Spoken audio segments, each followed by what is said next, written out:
All right, let's play a little game. Imagine you suddenly wake up tomorrow morning, but instead of being you, you're Elon Musk for a day. What would you do? No, you don't need to send a Tesla into orbit or start digging tunnels under your city. The point is, you'd look at problems differently. You wouldn't just shrug and say, well, that's how it's always been done. You'd poke, prod, dismantle, and rebuild the problem from scratch. That's the kind of mental gear shift we're about to dive into. Today we're talking about 6 mental models, simple but ridiculously powerful tools for thinking. These aren't abstract theories you'll forget in 5 minutes. They're practical ways to approach problems, make decisions, and maybe start thinking like a genius. Let's roll. First principles thinking. Think about this. Centuries ago, people believed heavier objects fall faster than lighter ones. Why? Because that's how it's always been done. Then Galileo came along, dropped 2 balls from the Leaning Tower of Pisa, and boom. Physics got a reboot. Elon Musk plays the same game. When he wanted to build rockets, everyone told him it was too expensive. Instead of buying into, that's just the way it is, he asked, what's a rocket actually made of? How much do the raw materials cost? Turns out the ingredients, aluminum, titanium, carbon fiber, weren't that pricey. The sky-high cost came from the way rockets were being manufactured, so Musk said, cool, we'll just build our own differently. Result, SpaceX slashed costs and sent competitors scrambling. Try it yourself. Next time you're stuck, strip the problem to the studs. Like renovating an old house, tear down the wallpaper of assumptions and ask, what is this problem at its core? Then rebuild from the ground up. It's like making pizza at home. If you buy one ready-made, it's $20. But flour, water, yeast, and tomatoes? Pennies. The cost isn't in the ingredients, it's in the assumptions about how you're supposed to get it. 2. The 25 rule. Here's a little story. One day, Warren Buffett asked his pilot, yes, billionaire problems, to write down his top 25 career goals. The pilot eagerly scribbled away. Buffett then told him, okay, circle your top 5. Now here's the twist. Buffett said the remaining 20 goals weren't just less important, they were dangerous. Why? Because they're the seductive distractions. They look productive, they feel important, but they steal your time and energy from what really matters. Let's be honest, most of us don't fail because we're lazy. We fail because we're busy chasing 20 kind of important things that keep us from the 5 that actually matter. Try it yourself. 1. Write down 25 things you want in life. Big, small, ridiculous, whatever. 2. Circle the top 5. 3. And here's the painful part. The other 20?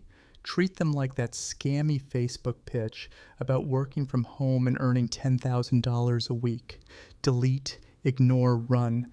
This is the art of letting good die so that great can live. Imagine your energy as a laser. You can either scatter it like a flashlight, weak and unfocused, or burn a hole through steel with sharp concentration. 3. Occam's razor. You hear hoofbeats. What's your first thought? Horses, right? Unless you live in Africa, then maybe zebras. But if you live in Kansas and jump straight to, it must be a herd of escaped zebras, well, you're overthinking. That's Occam's razor in action. If 2 explanations fit, the simpler one is usually correct. Doctors use it all the time. If you come in sneezing, they won't immediately suspect rare Peruvian nose fungus.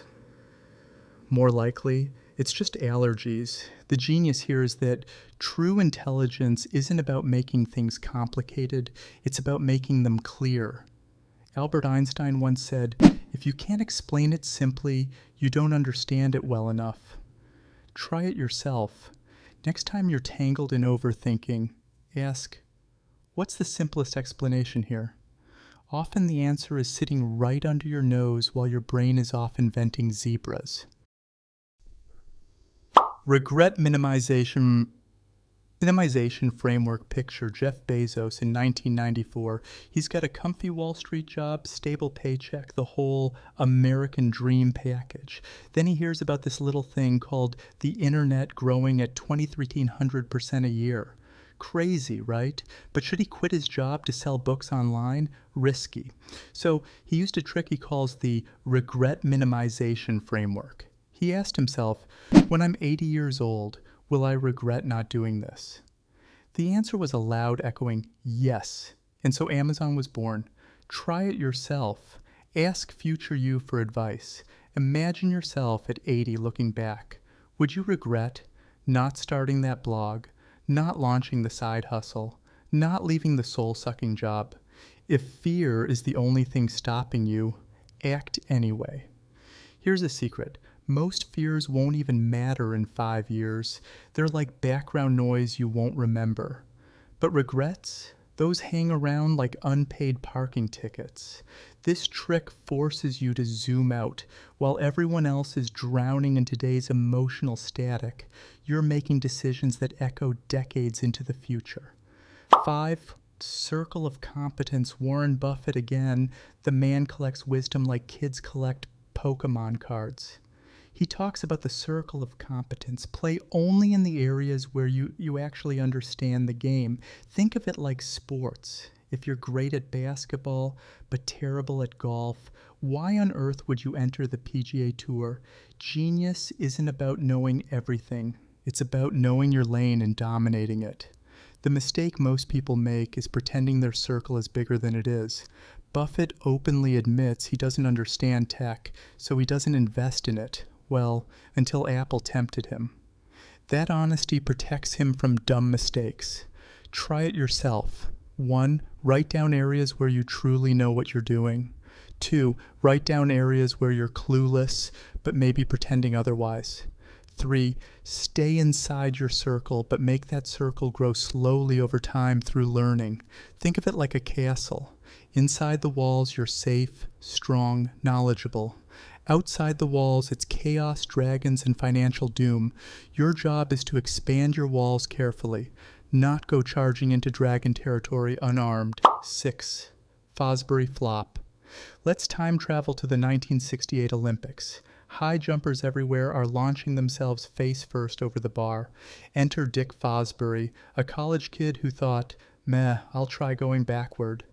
People laughed. It looked ridiculous. But then he soared over the bar, won gold, set a new Olympic record, and suddenly every athlete was flopping backward. The sport was never the same. The genius here, Fosbury didn't change the goal. The goal was still get over the bar. He changed the method. Try it yourself. Stop assuming today's methods are sacred. They're probably just outdated. If you're stuck, don't kill the dream. Kill the dumb strategy that's keeping you stuck. Sometimes genius isn't about working harder. It's about flipping your perspective upside down. It's like trying to unlock a door with the wrong key. You can jiggle, twist, and sweat all day, or you can try a different key. How to actually use these models. Here's the thing. These aren't just nice ideas to nod along to.